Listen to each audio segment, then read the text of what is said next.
Et puis à noter en Nouvelle-Zélande, le premier décès lié au Covid depuis le mois de février dernier. Il s'agit d'une femme de 90 ans présentant des comorbidités. Je me retourne vers vous, Rémi Quirion. Vous avez récemment participé à un grand congrès scientifique international à Montréal. 130 pays étaient représentés. Ce qu'il en est ressorti, eh bien, c'est qu'il faut que les politiques se basent sur des données probantes. Pour davantage de transparence, les données scientifiques doivent être effectivement diffusées au plus grand monde. C'est bien cela ? Excusez-moi, je dois dire que j'ai eu des problèmes de communication. J'ai manqué votre question. Alors, je vous disais, Rémi Quirion, que pour davantage de transparence des données scientifiques, il faut les diffuser en masse pour éviter justement les fausses informations. Oui, et on a vu au début de la pandémie et encore aujourd'hui tout ce qui est science ouverte.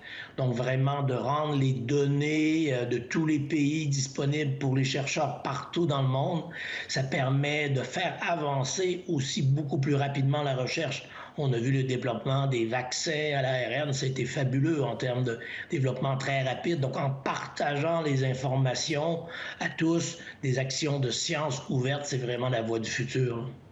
Rémi Quirion, une question toutefois, face à une maladie inconnue comme la Covid-19, les scientifiques ne sont pas toujours d'accord entre eux, le public lui veut des solutions concrètes. Comment on fait alors pour trouver le bon équilibre ? Très bonne question. Et finalement, je pense que la science n'a jamais été aussi présente que depuis le début de la pandémie, là, dans les médias, les journaux, un peu partout.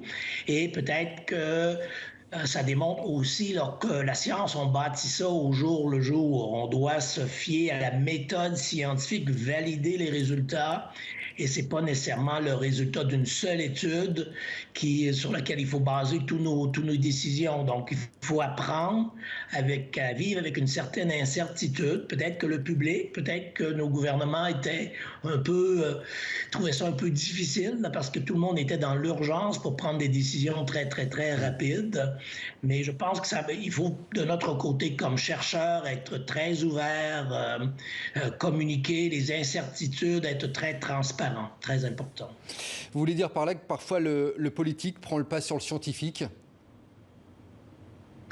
Et aussi parce que le politique a quand même des décisions à prendre qui débordent du cadre de la science, mais du côté scientifique, des scientifiques, nous, on doit communiquer nos résultats de recherche en toute transparence. Est-ce qu'il faut faire des concessions, selon vous, de part et d'autre ?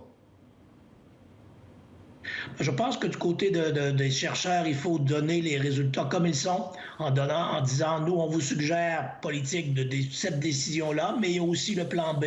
Et par la suite, le politique doit prendre sa décision sur une base, oui, de la science, mais souvent aussi, bien sûr, l'économie, la société, l'acceptabilité sociale. Donc, il y a quand même d'autres éléments que les données purement scientifiques, là. Donc, nous, on doit quand même rester à distance et baser nos avis sur des données probantes, sur la science, et par la suite, la politique prend les décisions. Merci beaucoup, Rémi Quirion, d'avoir été en direct dans 64 minutes. Merci.